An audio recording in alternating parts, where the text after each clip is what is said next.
Yes, so as we wait for the right slides, my name is Bernad Chiira.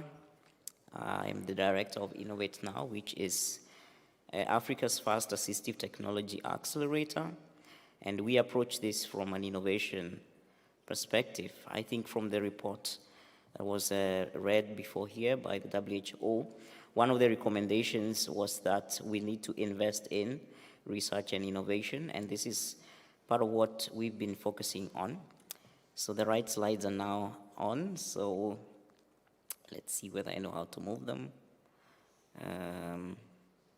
Yes, I know how to move them. I just want to begin by just sharing a little bit of what we've been able to achieve, because we've been building an inclusive innovation ecosystem, and what that means is, who are the stakeholders for innovation? How do you bring them together? And how do you make the innovation actually happen? So before Innovate Now was launched in 2019 in Kenya, accelerator programs and incubation programs had existed in Africa for many, many years in other sectors.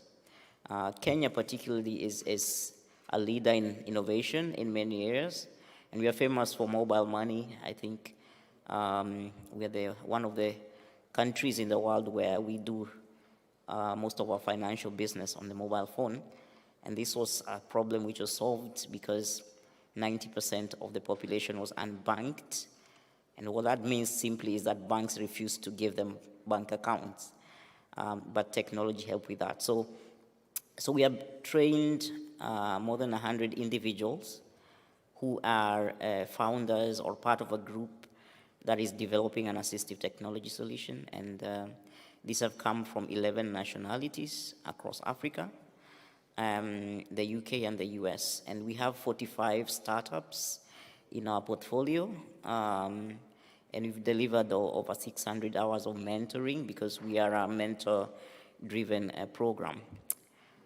But let's look at some context here about what we do. Creating market fit and scalable and investable assistive technology solutions is really the space that we are focusing on.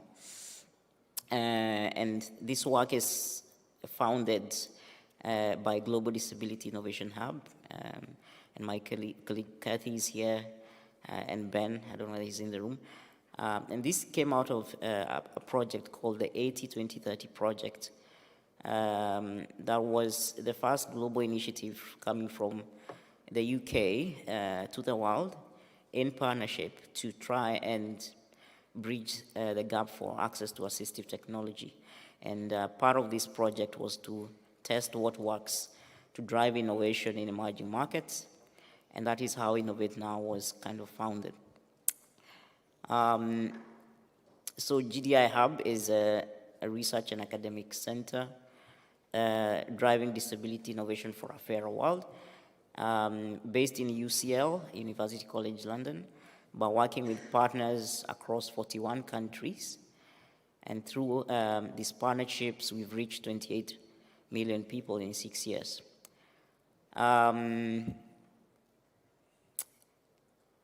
So I mentioned that Innovate Now was really a vision. And the question we were asking is there room for innovation in this field? You know, can we have local solutions? Because one of the participants here mentioned about things like sanctions and how they can affect international trade or getting materials or goods from outside. So this is really, in a big way, the biggest barrier we have for assistive technology in developing countries. Especially in Kenya, we import close to 100%. So there is need for local industry, but where does local industry come from? Now you have to look at it from a market perspective if you want to create local industry, and you have to look at the problem as an opportunity. You know, if it's a product problem, who makes the product? If it's a distribution problem, who can distribute? And this is the kind of thinking we're trying to bring. But we're also trying to say it's about innovation, so it's about creating new business models. Now, some context here about what are the leading challenges in this area. So inadequate access to assistive technology sits high in that list, but we also have lack of accessibility for the built environment and also the digital space, and lack of education opportunities and work opportunities as well for persons with disabilities. And I think some of the solutions shared here are addressing some of this. And of course, the policy framework is always playing catch up. So we zeroed in on how might we address this innovation for assistive technology. And how I want to share this is giving examples of some of the locally relevant solutions that have been supported through our accelerator.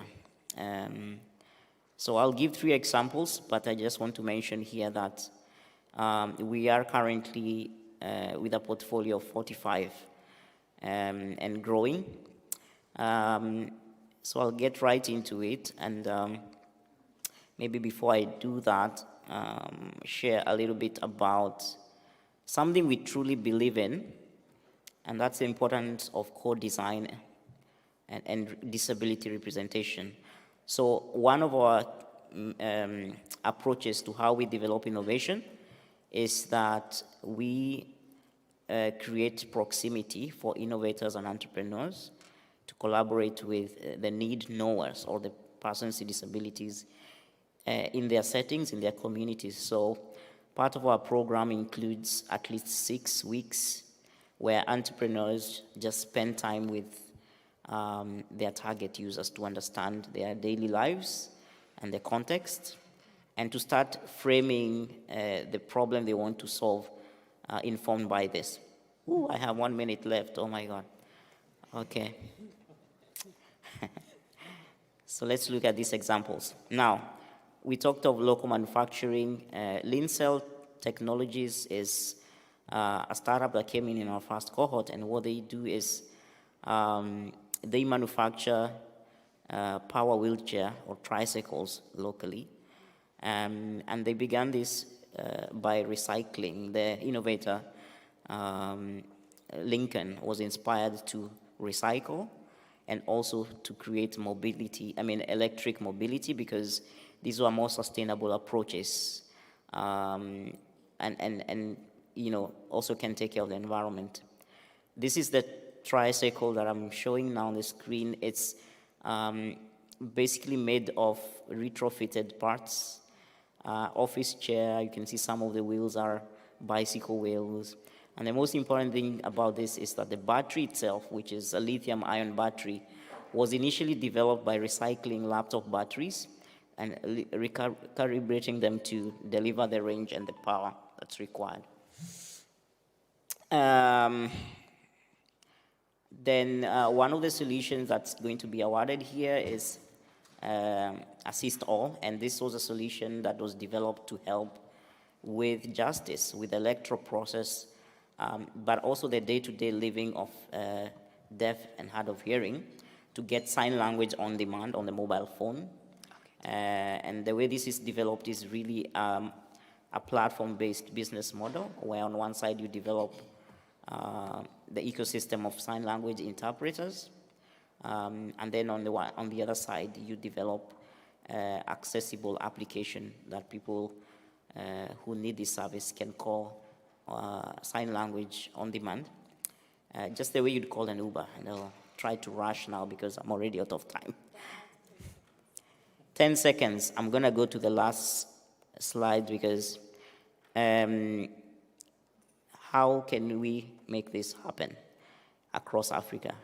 Now, the recommendation by WHO is invest in assistive technology innovation.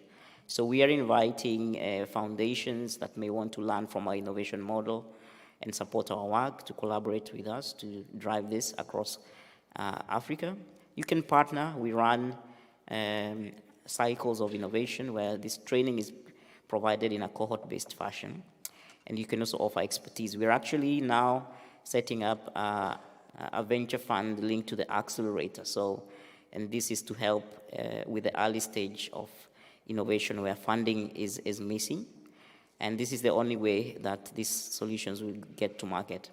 Thank you, Bernad. And this is it. We can do more together. Thank you.